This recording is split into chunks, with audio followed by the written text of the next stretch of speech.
consultant today. Another topic na i-share ko sa inyo. So, pag-uusapan natin ngayon ay ang fluid intake ni baby. Wet diapers, paano nyo malalaman kung si baby ay dehydrated, etc. So, sit back, relax, give me 15 minutes of your time dahil importante ito, okay?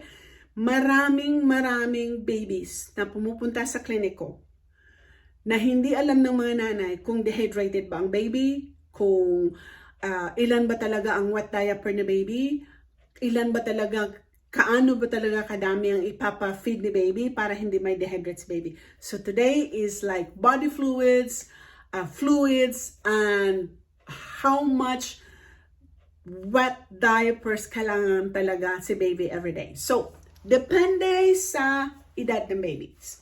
There are babies who are, let's say, for preterm babies, of course, konti lang, maliit yung stomach ni baby. So, medyo limited lang yung wet diapers ni baby.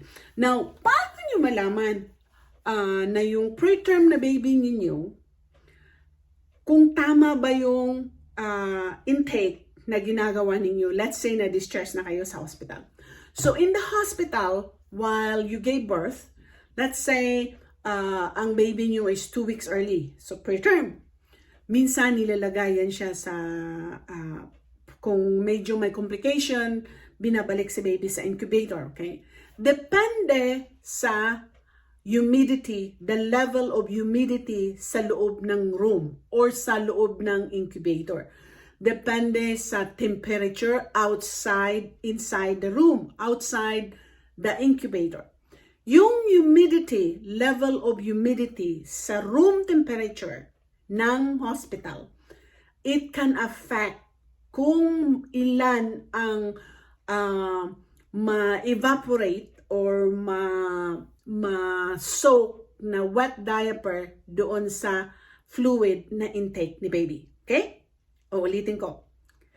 Pag mataas ang humidity level ng room temperature sa hospital kung si baby ay nasa incubator, medyo mataas din ang soakness or pagkabasa ng diaper ni baby doon sa when the baby pees. Pag low level yung humidity ng room temperature at sa incubator na sa environment ni baby, medyo maliit lang ang soakness ng diaper ni baby. Based on study yan, okay? Hindi ko gawa-gawa ito. Based on study. Now, how can you tell na yung soakness ng diaper ni baby, kasi titimbangin yan.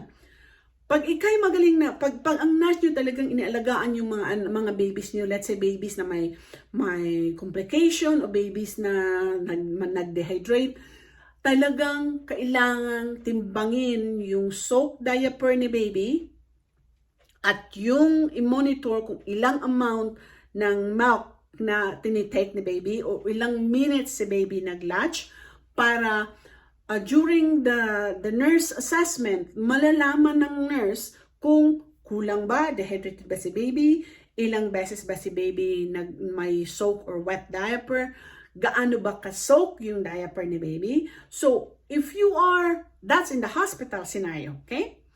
Pero pag dinischarge ka na mami, at ikay nagdududa pa rin that if the baby is getting enough ba talaga yung natitake ni baby? So, you have to always check, lalo na pag newborn. I always do this one to my patients. So normally, after birth, mga 12 days after birth, normally nag-lose weight talaga yung baby. Okay? Either 6 grams or 10 grams, depende sa baby again.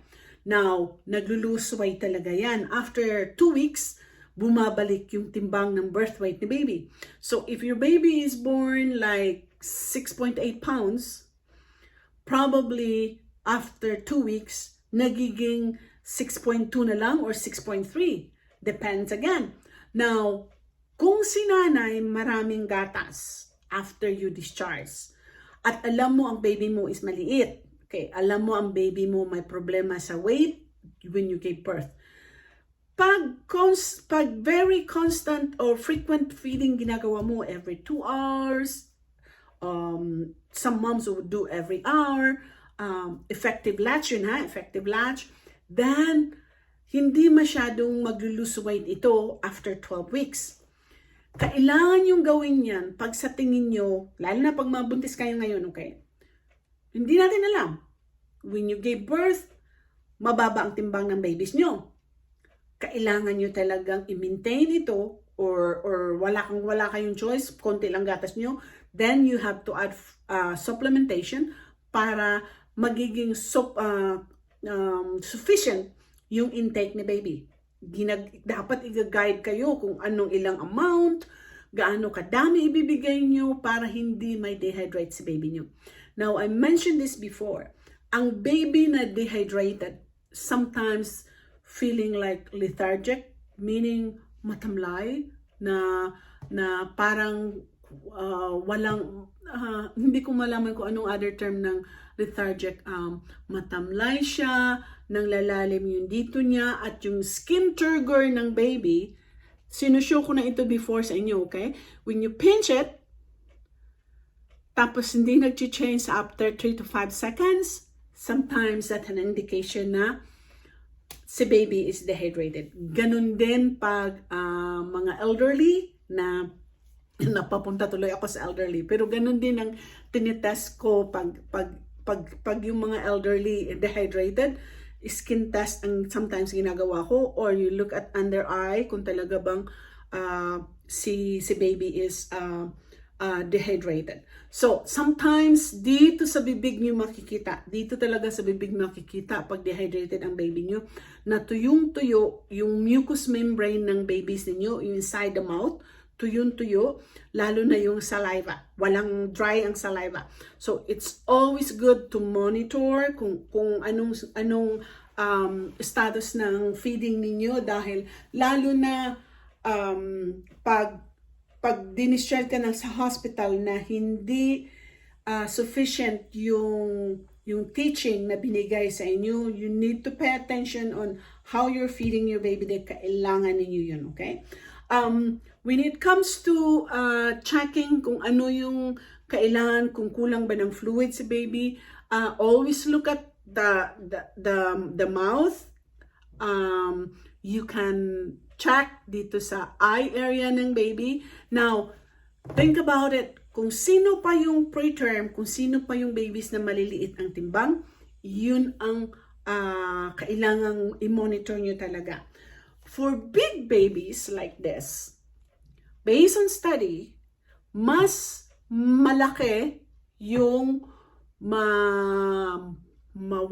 mawawalang weight ni baby after birth pag malaki yung baby nyo. Dahil mas marami siyang extra fluid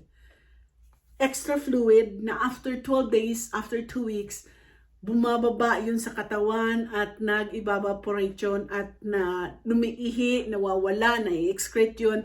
Then kaya mas malaki ang mababawas na timbang sa mga babies na full term at malalaki ang birth weight kaysa mga babies na mas mababa yung weight. Okay? So, don't be surprised na sasabihin nyo, oh, normal, malaki naman ang timbang ng baby ko nung when I give birth, but yet, after 2 weeks, the baby lose a lot of weight. Normal po yun, okay? Basta, after 2 weeks, minomonitor na yan. When you go see your doctor, kailangang i-monitor nyo yan. Now, kung si baby ay kulang sa timbang, kulang pa sa ihi, kailangan nyo talagang humingi ng guidance sa healthcare provider nyo on how can you improve dun sa number ng wet diapers. So we counted it. If you are 3 days old or 3 days old, sometimes you have 3 to 5 or 6 wet diapers. As the baby gets older, bumababa yung wet diapers. If the baby is old, is 3 months old, sometimes maybe 3 wet diapers or 4 wet diapers, depende again kung gaano katakaw si baby pag dumidede, dahil doon lahat nagagaling yung yung fluid na ini-intake ni baby, yun din ang iniihi ni baby. Now, let me ask you this. Saan nanggagaling ang pawis ni baby? The reason I ask this, pag lagi mong binabalot si baby, balot ka ng balot dahil sabi ng biyanan mo nilalamig si baby, sabi ng nanay mo yung apo ko nilalamig, balutin mo ng balutin kahit ang init-init sa labas. So what happened is, nagsisweat si baby, pinapawisan si baby. Saan nagagaling yung pawis? The fluid intake na binigay mo kay baby. So bakit kalimitan? Itong napapansin ko, okay? Everywhere I go, when I go home sa Philippines, pag namamasyal ako kahit sa mall, sa palengke, di ba ang init-init, maraming mga nanay bit or sa bus or anywhere, bit yung mga babies, balot na balot. Pawis na pawis din yung baby. Pagkatapos noon, after pawis na pawis ng baby, iyak na iyak si baby. Of course, you know why? Iyak na iyak si baby? Iyak na iyak si baby dahil binalot mo na binalot ang init. Pero gutom na rin si baby. Why? Pinapawisan eh. Yun ang when I teach workshop in the Philippines sa mga nurses or parents, when I do workshop, I emphasize that. Na yung pagbabundle nyo lagi, because yan ang minamana natin noon pa, sinauna pa, at minsan din nakikita ko rin, hindi ko nilalahat, okay? Mga healthcare providers, kulang din sila ng training when it comes to swaddling and not to swaddle, okay? At paniniwala din sa ating, it's a culture thing, okay? Na balutin mo, may mittens, may everything. Pawis is body fluid. Pag yung baby mo, pawis ng pawis lagi, binabalot mo, and then, umiihi pa. So, within an hour, gutom na, iyak ng iyak, hindi mo malaman, sasabihin mo, gutom na naman, because of course, pinapawisan, and the pawis is the body fluid, right? So, it's always good na you understand when to swaddle, when to tell my baby is dehydrated, ilan ba yung kailangan mo talagang i-count na wet diaper, at when is the time of concerning time na kailangan mong humingi ng guidance ng healthcare provider mo, because if your baby is not gaining weight after birth, let's say after maybe 2 weeks or 3 weeks na yung baby insufficient weight gain pa rin, there's something wrong. Either you don't have enough milk, or you bundle your baby a lot, tulog lang ng tulog si baby. Kaya paulit-ulit ko itong sinasabi sa mga videos ko. You need to pay attention. Tingnan nyo yung baby nyo while you're feeding. Gising ba? Baka kunwari lang nagdidede, hindi naman nagdidede, tulog. Dahil because you bundle your baby. So, again, on and on, inuulit ng ulit ko. Ikaw ang nanay, ikaw nakakaalam kung ano yung effective feeding or not effective feeding. Kahit nagbobote ka o formula ka ngayon or nagbe-breastfeed ka. Formula, it's easy to calculate. Breastfeeding, sometimes sa mga new moms, it's hard to tell. Kaya binibigay ko sa inyo itong ideas na to para alam nyo kung when is the time that you need to seek medical help, kung dehydrated ba si baby nyo, kung nag-gain weight ba si baby no in a right way. May mga weight gain na minsan behind pa rin kahit nag-weight gain. Minsan, nasa lahi talaga ng baby na hindi si baby tabain. Dahil payat si nanay, payat si tatay. So, don't drive yourself crazy about knowing na hindi nyo alam. Kailangan alamin nyo. Seek information. Kailangan talaga kung hindi nyo napifeel na nabigyan kayo ng tamang aral sa healthcare provider nyo, it's okay to change healthcare provider. It's okay. Kailangan yung malaman na you're raising your baby in a right way, na right guidance din ang nakukuha nyo sa healthcare provider nyo. Bye for now. I hope you learned something from this video. Please do your comments, continue to subscribe. Marami pa kayong matutunan sa akin when it comes to baby care and your care. Bye for now.